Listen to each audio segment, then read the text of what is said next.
Dagoeneko otsailean gaude, aurten jende askok eta asko dakin bezala Jose Mari Iparragirreren jaiotzaren urteurrena ospatzen ari dugu dagoeneko, eta gaurko hontan hiru herri bizitza bat ekimena aurkeztea gatoz plangintza horren baitan, ezta? Lehenengo eta behin ingo detena da mailan gaudenok pixkat aurkeztu, nire ezkerretik hasita Garbine Mendizabal hizkuntza berdintasuneko zuzendaria da, Diputaziotik dator.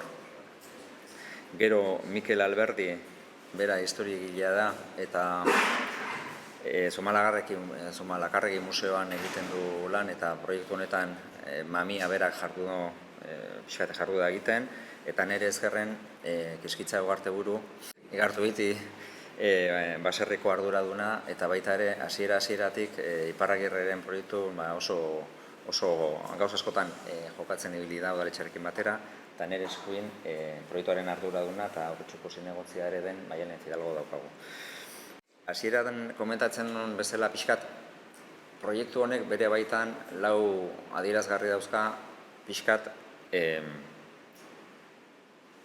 proiektu osoaren helburu horrokarak jasotzen dituenak. Hasieran komentatu gendun, gogoratzen dut ekaina batetan bildu ginela orain dela urte tardi, eta aipatzen gendun pixka ze punturaino Iparragirre bera eta bere inguru historikoa eta ez ezaguna zen, bagenezkin gauz batzuk, baina orokorrean ez da personai ezaguna bere osotasun batetan edo detaile askotan. Proiektu honek gero aipatuko den bezala gai horri txukun eusten dio. Beste alde batetik ere hemen mai hontan gaudenok pixkat bigarren ezaugarriaren adierazlea, parte hartze eta elkarlan batean gabiltzalako hainbat erakunde, eta hori bai izan beste zio bat proiektuarena. Hirugarrenik ere, aipatu nahi gendun, eta horretarako gero ikusiko dira hainbat baliabide erabiliko dira, Urretxu izena beste museokin batera, berdin da, eskualdea eta izaera baten adierazgarri nahi gendun, pixkat horren bitartez, Urretxu behintzat guri dagokionez ezagutzera eman, eta horrek ere helburu hori proiektu honek beteko du ondo baino beto. Eta laugarrenik, bere momentun ere, hemen galdera bat intziguten, parte hartze prozesuan parte hartze zuten batzuk eta bestek, ze punturaino proiektua hasiko zen 20an eta baita bukatu ere. Eta nik uste dut, baliabide honek, pixkat herri museoaren ikuspegi horretatik, gaur egun Iparragirre izan dezake ardatz bezala, baina baita ere hainbat gai jorratzeko aukera emango du, eta inkluso ez bakarrik Urretxu, baizik eta beste herri askotara luzatu eta zabaldu daitekeen proiektu bat izan daitekelako. Oso simplea da, nik pixkat Maialenek esplikatu zidanean, ikusten duzu museo baten izaera beste modu batetan, ezta? Gero aipatuko dute. Ni pixkat, lau ideia hauek azpimarratu nahiko nituzke aurkezpen txiki honetan, eta gero ja zuzenen pasatuko diotitza Maialeni eta gainontzeko gonbidatuei proiektuaren izaera eta edukin hau jorratu ditzaten zuentzako. Maialen? Bai eman diogu garrantzia handia eta bai garela pozik proiektu honek daukan parte hartze eta elkartze eta elkarlan alde horri, ezta? Batetikan 3 proiekturen batura dalako, dakizuen modun, hasiera baten proiektu honekin hasi ginanen, esaten gendun jendearen ekarpena jaso nahi genitula, ekarpen desberdinak egon ziren, eta kasu honetan, bai Ezibidek, Angela Kerejetakin aurkeztu zuen proiektua, bai Iñaki Casasek Urretxu beste era batera QR-en bitartez, da pixkat orientazio jokoen sistemarekin jolastuz aurkeztu zuen proiektua, eta bestaldetik udalak berak, Zumalakarregi eta Igarturekin eukina izan elkarlan, elkartruke hori dena batu gendun, eta hortik sortu da proiektu hau, ez? Azkenen 3 proiekturen batura da, eta askoz ere erakargarriagoa egiten duna. Eta bestalde, elkarlanarekin jarraituz, da 3 herriren, 3 punturen eta 3 museoren elkarlana. Desberdintasun txiki batekin, biak museo diela, bai Zumalakarregi, bai Igartu behiti, museok dia, toki fisikoa daukate, baina konturatu ginen Urretxuk ez zeukala toki fisiko bat.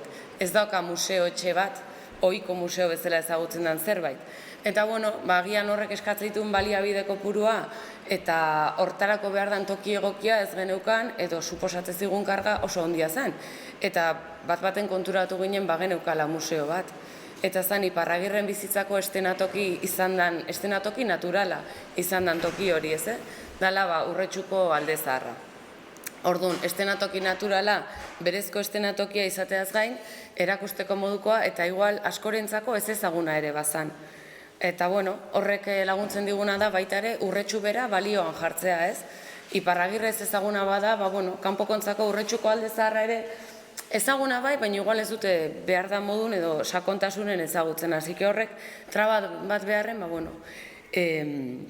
abantaila bat suposatze zigun Urretxu erakusteko beste modu bat eta behingoz herri museo bat izateko aukera bat. Herri museo hori bisitatzeko bi aukera daude, beti ere bisitarin erosotasunen pentsatuta, ezta?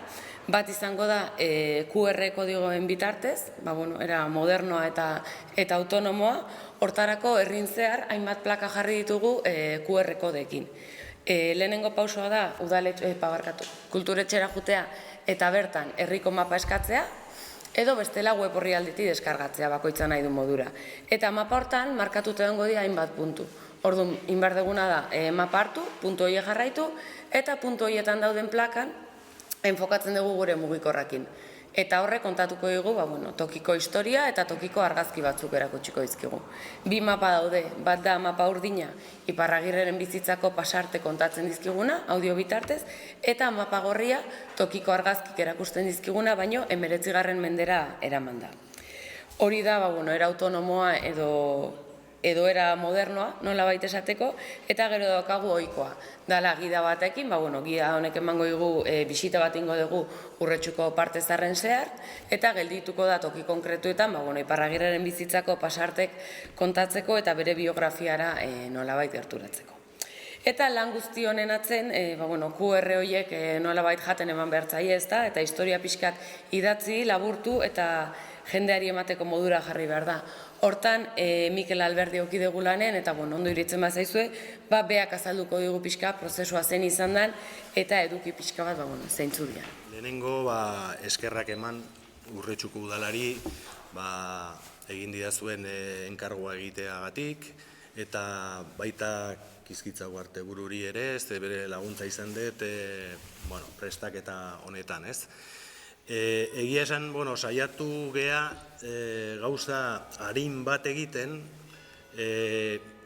Iparragirreren biografia modu erraiz batean kontatzen, baina horri gehitu dizkiogu batetik bere kantuen zati batzuk eta bertako bertsolari taldeak egin dituzte grabaketak, eta bestetik baita ere hainbat irudi, hain ezagunak ez dianak, batzuk bai, noski, baina beste batzuk pixkat ezoiko direnak edo, nolapait harinago egitearren kontakizuna, baina nik uste, azkenean moldatu duguna da Urretxuko Alde Zaharrean paseo eder bat egitea, eta paseo horretan 5 ataletan banatu dugu bere bizitza eta bere bizitzaren berri jasotzeko aukera ematen digu.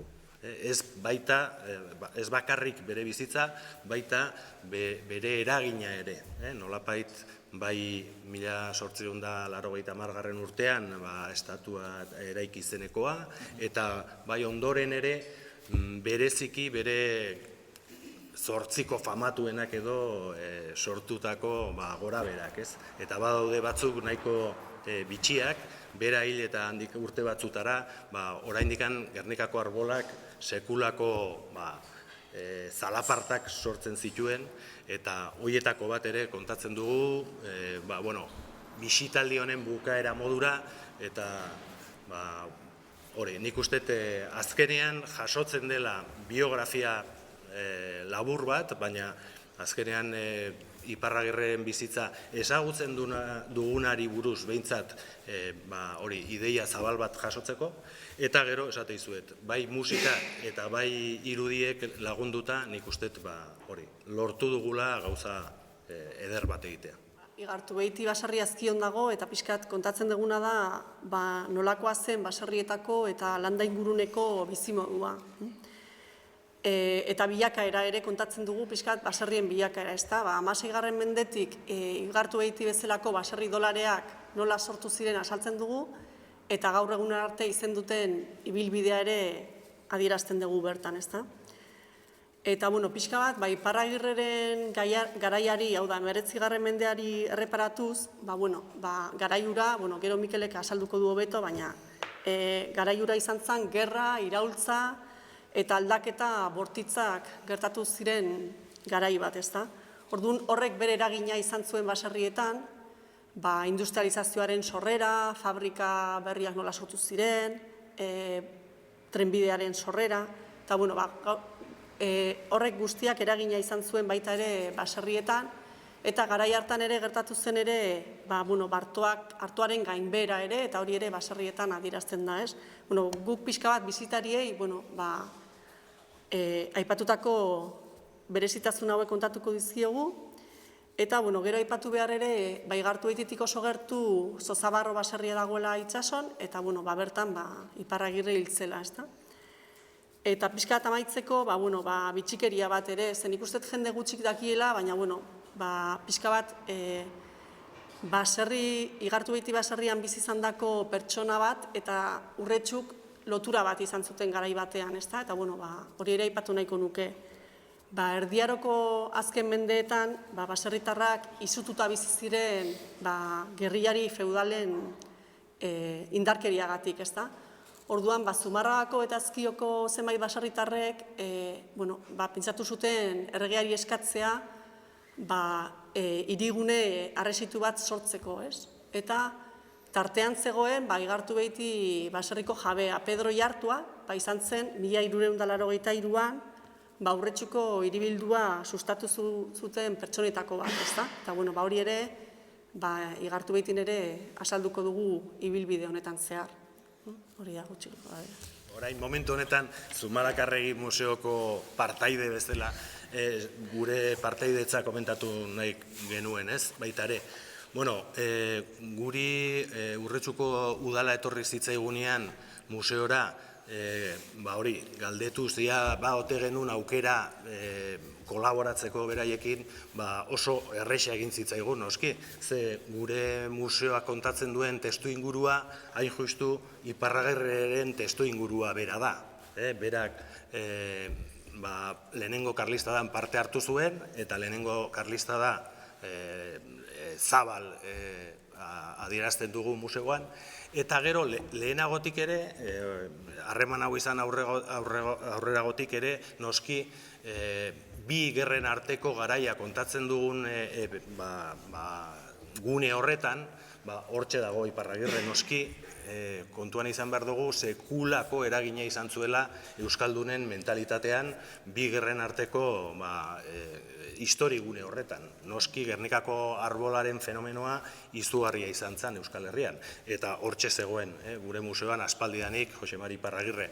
Orain, sakondu egingo dugu, batetikan bere kontestu historikoa adierazi, pixkat jendea kokatu, ze garai bizitzea tokatu zitzaion, Kizkitzak esan duen bezala, iraultza garaia, aldaketa garaia, eta berak nahiko ongi surfeatuko du, nolapait esate arrentze, bera, lehenengo karlistadan karlistekin borrokatu zuen, baina gero, Europan ibili zen garai horretan iraultzaile bihurtu zen, nolapait baita ere, berak Marsellesa abesten zuelako eta jendea berotzen zelako bota zuten Frantziatik, hain justu, eta gero berriro ere Euskal Herrira datorrenean, hemendik ere deserriratuko dute beldurrez, berak bere kantalditan eta lortzen zuen berotasun horrekin zerbait gertatuko otezen edo, eta agintari militarrek, gainera, bitxia da, baina personaia bera da, Mazarredo,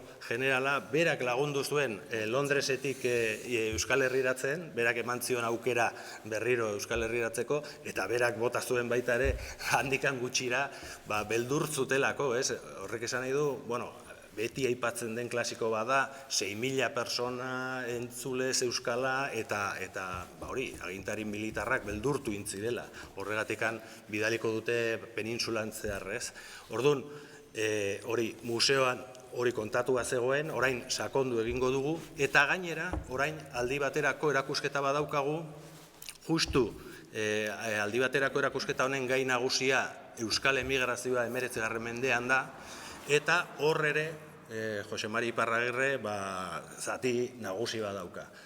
Hainbat pertsonaien biografiak kontatzen ditugu pixkat euskal emigrazioaren adierazgarri nagusiak esplikatzearren, eta horietako bat hautatua genuen Iparragirre. Beraz, emigrazioaren zatia ere sakon aztertzen dugu museoan, eta bisitariak hor sakondu nahi baldin badu handauka aukera horretarako. Beraz, oso erresa egin zaigu elkarlan hau, eta izugarri posten gaitu, bai Urretxuko udalarekin eta bai Igartubetirekin betidanik izan dugun harremana beste proiektu batian sakontzea noski.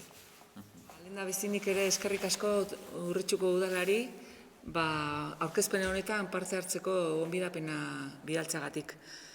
Herrialde guztietan toki ona badira, halaxe kantatzen zuen Jose Mari Iparragirrek bere Agur Euskal Herriari kantan, eta toki ona badie, eta juten gea, ikustea edo ezagutzea, baina azken aldi honetan jende ugari etortzen da gurea ere ezagutzera, ez? Hau ere herri ikusteko modukoa delako, bizitzeko eta gozatzeko toki ona daudelako bertan. Eta badegu zer erakutsie.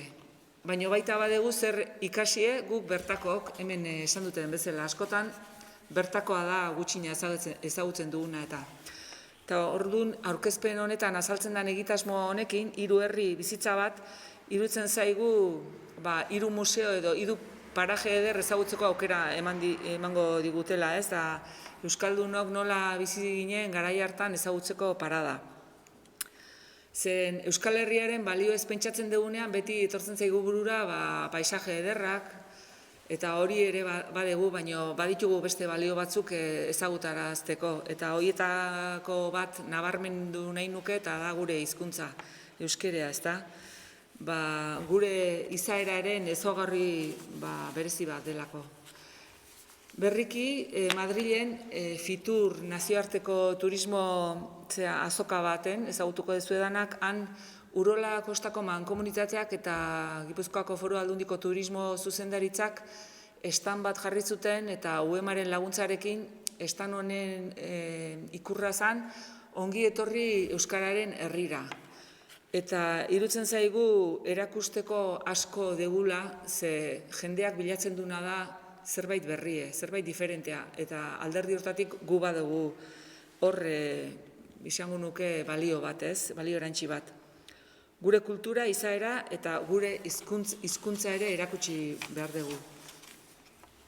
3 herri bizitza bat egitasmo honek Euskaldunon historia, kultura, bizimodua eta batez ere euskera bera ezagutu eta ezagutarazteko aukera bikaina emango digula irutzen zaigu.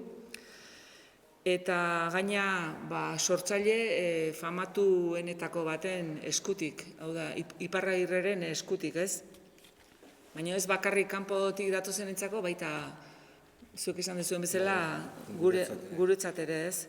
Orduan, irutzen zaigu guk geok izan behar deula gure herriarekiko, gure lurraldearekiko, eta bertan bizi izan diren edo bizi diren garenekiko konpromiso baten erakusle. Orduan, animatu nahi nituzke Urretxuarrak eta inguruko herritakok balioiek danak ezagutzera, horietaz jabetzera eta gaina erakustera museoko gidari izan daitezela baita herritarrak. Eta eskerrik asko. Zuek denok eskerrak ematen ibilizeate, baina nik uste benetan diote, eskerrak guk eman behar ditugula. Azkenen, aitzaki bat hartu dugu bertan jaio zen pertsonai bat bera ere, pixkat ezagurarazteko eta berarekin datozten nahi bat gauz, ezta. Euskararena nabarmena da, asko baloratu gendun Garbine bere momentun ze punturaino, garai hartako egoera eta gaur egun daukagun hau, pixkat balorean jarri behar dugun, baina baita ere kontestu historikoa aipatu dezun hori guztia, ezta. Nik uste gai hauen bitartez, gai honen bitartez besteak beste, zuek adibidez ere balioan jarri dezuten migrazioaren gaia. Ikusita garai hartako egoera eta oraingoa ere, gure isladak izan ditugu ispilu batzutan. Eta gero, eskerrak eman ere, zen eta gutxi kostatu da, eta hori herri hauetan ez da erresa, eta gure herrian gutxitan gertatzen da, elkarrekin gauzak egiteko joera baikor batetan murgiltzea denok. Hau egiten baldin badugu da, pixkat, bueno, informazio eskaere hori mahai gainean jarri zalako, gero baliabide tekniko batzuk ere egiten dira, baina ez dugu asmatu lehenengon, esan bai zu pizkitza eta bai beste talde batzuk ezibidekoak ibili dira urte luze tardi batetan ere hemen jendea jasotzen eta pixkat esitzen, ezta.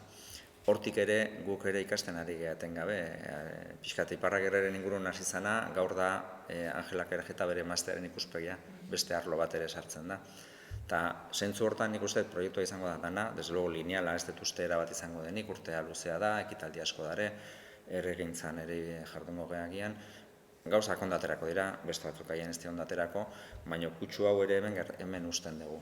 Basatu geha liburuetatik, nolabait esateko, orain dela 81, okorez palimano gintzen hemen ekitaldi bat, liburuak, hori gumeen nintzen, baina gogoratzen dut, eta orain telefono tramankulo hauetako batekin, batean izango dugu, zuk aipatu ezuen informazio hori, edo beste bat, ezta?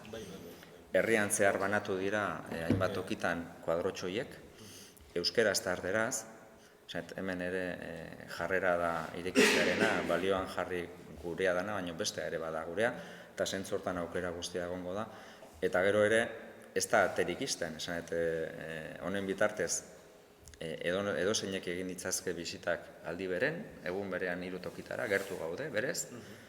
Aparte, kasuan bakoitza bere kabuz tramankuluarekin, telefonoarekin, edo baita ere pixkat jarraituko dugu orain arteko sistemarekin, alegia bisita gidatu batzuk pixkat formatu, talde formatua nolabait esateko.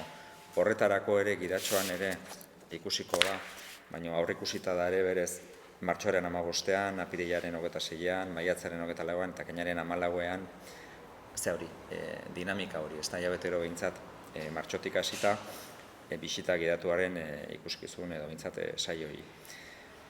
Hau guztia guk ere zabalduko dugu, web horrian edo prensaren bitartez, zuek hemen ere oso lagungarriak zeate, beti bezala, eta zentzu hortan izango da gauza bat bestearekin lotzea eta lotzea.